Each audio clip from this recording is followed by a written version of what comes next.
UP की 10 सीटों पर होने वाले उपचुनाव के बीच समाजवादी पार्टी अध्यक्ष अखिलेश यादव और मुख्यमंत्री योगी आदित्यनाथ के बीच जुबानी जंग संस्कारों तक पहुंच गई है। सीएम योगी ने सपा अध्यक्ष पर संस्कारों का जिक्र करते हुए जोरदार हमला किया और कहा कि ये उनके संस्कार हैं जो भारत की संत परंपरा को माफिया कहते हैं।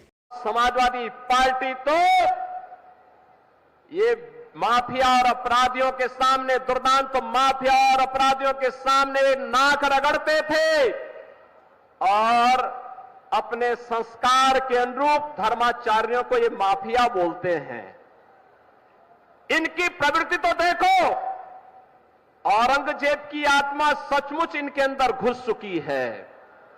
औरंगजेब की आत्मा इस कदर घुस चुकी है कि भारत की धर्म और संस्कृति के प्रतीक धर्माचार्यों को ये माफिया कहते हैं और जो संगठित अपराध में लिप्त थे, भूमाफिया, वन माफिया, पशु माफिया या संगठित अपराध में संलिप्त माफिया को के सामने ये लोग घुटना टेक करके नाक रगड़ने का काम करते थे, युवाओं का शोषण करते थे, किसानों को आत्महत्या करने के लिए मजबूर करते थे, व्यापारियों को प्लान करने के लिए मजबूर करते थे और इन्हीं के कारण कैराना जैसी घटनाएं घटित हुई।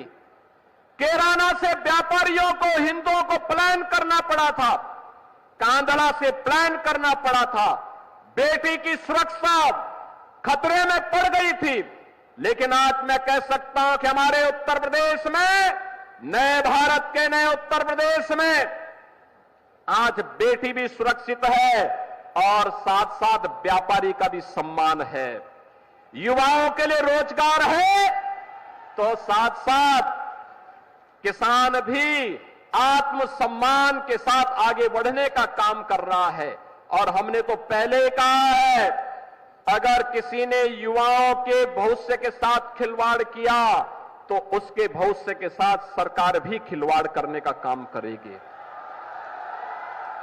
अगर किसी ने युवाओं के सपने